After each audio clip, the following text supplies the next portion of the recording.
The drama surrounding Kelsey Mitchell is not just about one injury, one season, or one coach. It is about a system quietly pushing its most valuable players past the point of sustainability and then acting surprised when bodies begin to fail. What happened in Indiana last season was not random. It was not bad luck. It was the predictable outcome of a league that demands maximum sacrifice while offering minimal security. And Kelsey Mitchell became the clearest example of that reality. Stephanie White arrived with a defensive philosophy that demanded relentless effort, constant movement, and total buy-in. On paper, it sounded like accountability and toughness. In practice, it meant asking an elite offensive weapon to carry an exhausting two-way burden night after night with little margin for recovery. Mitchell was never just a scorer under this system. She became a chaser, a screener fighter, a perimeter anchor asked to expend energy on every possession before even touching the ball on offense. Over time, that toll added up. You could see it in her legs late in games, in the way her explosiveness faded during stretches where she was still logging heavy minutes. The warning signs were there long before she needed help leaving the floor. What makes this situation so uncomfortable is that Mitchell did everything she was asked to do. She didn't complain. She didn't publicly push back. She didn't protect herself by dialing it down. Instead, she leaned in harder, playing through fatigue and pain because that is what the league has conditioned players to do. Sacrifice now, figure it out later. Except later has arrived, and it brought consequences. When Mitchell admitted she played until the wheels literally fell off, it wasn't hyperbole. It was a blunt acknowledgement of how far she pushed herself for a franchise and a system that offered no safety net. This becomes even more alarming when placed against the backdrop of the league's current instability. Mitchell is a free agent at the worst possible time. The collective bargaining agreement is effectively dead, negotiations are going nowhere, and the 2026 lockout is no longer a distant threat but an approaching reality. Teams are hesitant to commit long-term money. Players are stuck trying to preserve value in a system that actively erodes their health. For someone like Mitchell, that creates an impossible dilemma. Play more and risk long-term damage, or protect yourself and risk being labeled expendable. The Indiana Fever cannot afford to lose her, not on the court and not symbolically. The so-called Big Three only works if all three pieces are protected and valued. Caitlin Clark brings attention, gravity, and generational offense. Aaliyah Boston provides interior dominance and stability. Mitchell is the connective tissue, the relentless scorer who keeps defenses honest and punishes lapses. Remove her, and the entire structure weakens. Yet the league's financial model makes retaining her far more complicated than it should be. Without meaningful revenue sharing or a functional CBA, Indiana is boxed in, unable to offer true market value while expecting continued loyalty.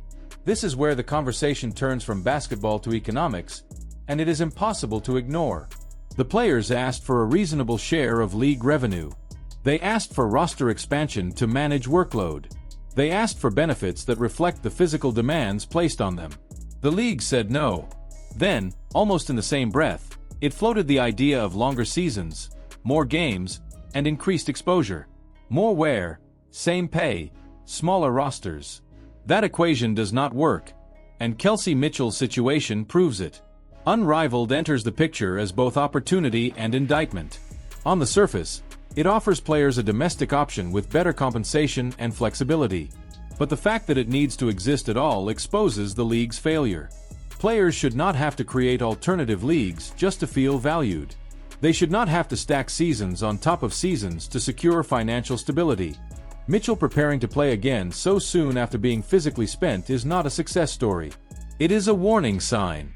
There is also an uncomfortable disparity in how star value is distributed. Caitlin Clark's endorsements are deserved and reflective of her impact, but the contrast is stark. One player receives national campaigns and long-term security. Another carries a heavier physical load with far less financial protection. That imbalance breeds resentment, even if unspoken, and it highlights how the league benefits from star power without equitably compensating those who help sustain it. Stephanie White's system deserves scrutiny not because defense is wrong, but because context matters. Professional rosters are smaller. Schedules are denser. Recovery resources are limited.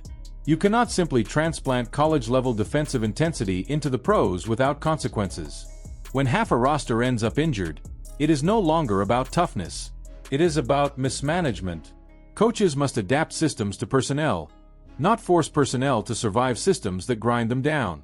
Looking ahead, the path feels increasingly clear even if it is uncomfortable. Mitchell will showcase her value wherever she plays next.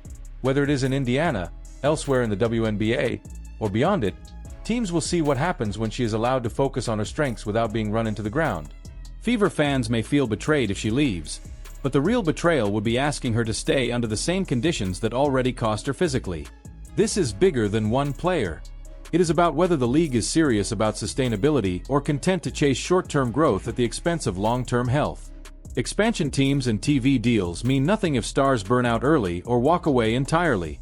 A league cannot thrive if its business model relies on players accepting less than they are worth while giving more than their bodies can afford. Kelsey Mitchell stands at a crossroads, but she is not alone. She is simply the most visible example of a system under strain. Her honesty pulled back the curtain on what many players quietly endure. If nothing changes, there will be more stories like hers, more careers shortened, more talent-seeking alternatives. Growth without investment is not growth at all. It is erosion dressed up as progress. So now the question shifts to you. Do you think Kelsey Mitchell stays in Indiana, or does she take her value elsewhere? Do you believe the 2026 lockout is inevitable, or will the league finally meet players halfway? And most importantly, do you think the WNBA truly prioritizes player health, or does it only value production until the wheels fall off? Drop your honest take in the comments.